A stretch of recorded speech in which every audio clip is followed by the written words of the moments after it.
As I walked alone down the deserted street, the chill in the air clung to my skin.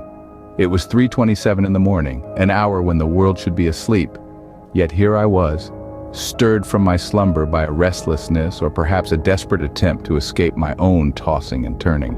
I was venturing deeper into the inky darkness, sense of unease tugging at my gut. The only source of light was the intermittent glow of the street lamps, casting eerie shadows that danced on the cracked pavement. My steps echoed ominously in the silence, as if the night itself was holding its breath, waiting, watching, marking my solitary journey with an eerie and profound quietness. As I walked into the darkness up ahead, a figure suddenly emerged, standing beneath the flickering luminescence of a street lamp. A shiver raced down my spine, and instinctively my fingers tightened around the fabric of my coat. It was a woman, her back to me.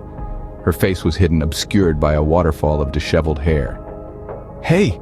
I managed to voice out, my words barely rising above the wind's whisper. "Are you okay?"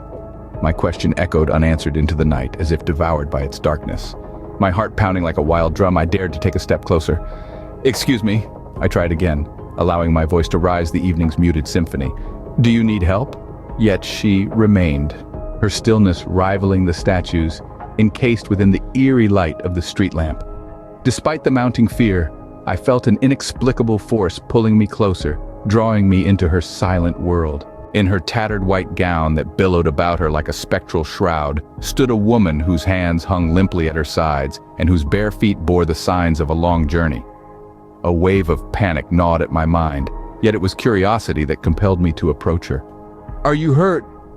My voice trembled with fear and concern as I asked. Then she turned. I wish she hadn't. The sight of her face was a macabre tableau of terror, her eyes wide and unblinking, her mouth frozen in a scream no sound escaped from. Fear gripped my heart, setting my veins on fire and causing me to stumble, falling to the ground. Her eyes, they were black. A black so deep it seemed to swallow all light, not the black of a moonless night, but a devouring blackness that threatened to drag me into its depths. It was as if her gaze stretched into the void, pulling my soul into its darkness. Adrenaline then surged, driving me to scramble to my feet and stumble away from this living nightmare. But she didn't follow.